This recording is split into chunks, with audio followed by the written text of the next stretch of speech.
Hey everyone, settle in, grab a drink, maybe a blanket, because I've got a story that's going to grab you and not let go. This one's ripped straight from Reddit, from R. A Petty Revenge posted in June 2025. It's a tale of betrayal, patience, and a revenge so slick it'll leave you speechless. The poster called it Secret Revenge, but I'm dubbing it The Silent Inheritance. You'll see why in a bit. Let's dive in. Picture a fancy suburban neighborhood, big houses, perfect lawns, old money dripping from every chandelier. Our guy, let's call him Elias, he's not one of those trust fund types. He's an engineer, works hard, lives modestly, but he's got this spark, ambition, grit, and a heart full of love for Lydia. She's incredible, smart, kind. The kind of woman who lights up any room she walks into. They're crazy about each other, ready to build a life together. But there's a problem. A big one. Lydia's mom, Victoria. Oh man, Victoria is the mother-in-law from your worst nightmares. Think wealth, power, and a personality sharp enough to cut glass. Victoria's got this real estate empire where we're talking mansions, stocks, even a vineyard in Tuscany. She's built a fortune and she wears it like a crown. To her, Elias is nothing, a nobody, a guy who dares to love her daughter but doesn't fit her idea of worthy. From the moment she meets him, she's got it out for him. It's not just disapproval. It's a full-on campaign to tear him down. Anonymous letters sent to Lydia's workplace dropping hints Elias is trouble, calls to his boss painting him as unstable, a gold digger.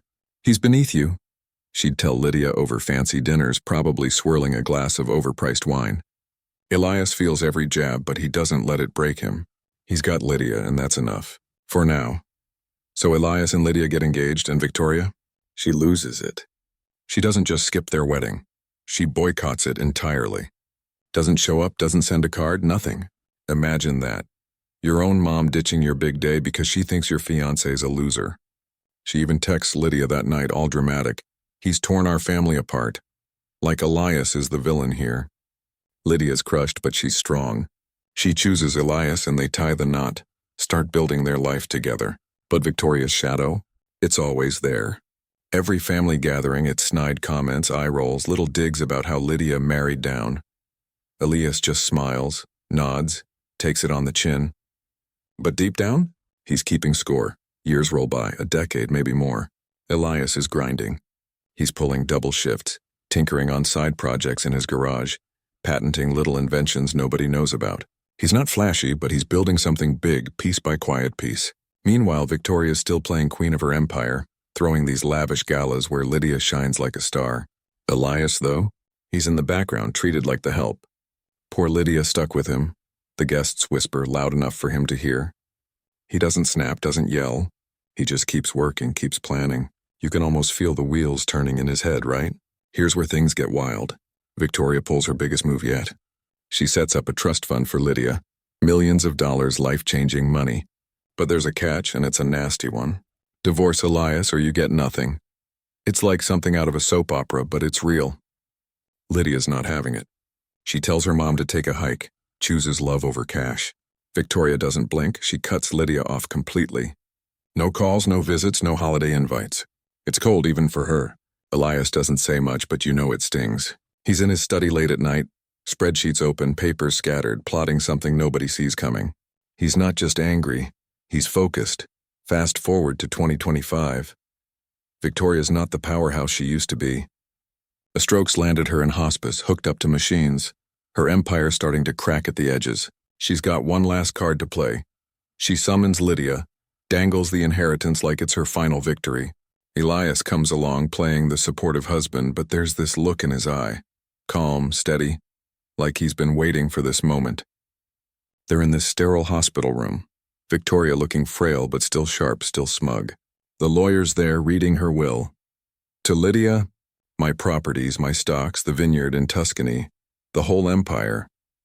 Victoria's practically gloating, thinking she's pulled Lydia back under her thumb, thinking she's won. Pause. Voice drops to a near whisper.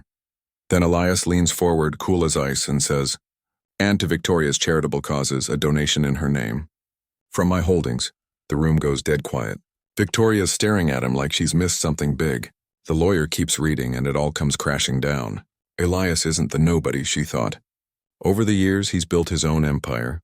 Properties that mirror hers, stocks that match her portfolio, even that vineyard in Tuscany. bought through some anonymous deal years ago. He's been playing her game step for step in the shadows. Voice picks up a touch of awe. And here's the real gut punch, that donation he mentioned. It's her assets. Elias had set up these shell trusts, quietly funneled her own wealth into them. And now it's locked into charities she'd hate. Women's shelters, immigrant aid, causes she'd turn her nose up at. Her entire legacy, signed away in her name, and she's powerless to stop it. Victoria's face. You can just picture it, right? Like she's choking on her own pride. "How?" she manages to croak. Elias just smiles, slow and steady, and says, "You taught me, Victoria. Bloodlines don't mean a thing. Legacy? That's mine to build." Long pause, letting it sink in. She dies that night. They say her eyes were wide open, like she saw the whole game too late. Lydia gets her freedom, a fresh start, no strings attached. And Elias? He's got peace. The kind you earn when you outsmart a master at their own game. Was it revenge? Yeah, probably. But it feels like more than that, like justice carved out over years, served colder than a winter storm. Elias didn't just win. He rewrote the ending. Man, what a story, right? Elias played the long game like nobody's business. It's the kind of thing that makes you wonder what you'd do with that kind of patience, that kind of fire. That's it for this one, folks. If this story hit you as hard as it hit me, let me know in the comments. Ever dealt with a Victoria in your life? Or maybe pulled off your own quiet comeback? Share it. I'm all ears. Until next time, stay sharp, and maybe don't make enemies like Elias.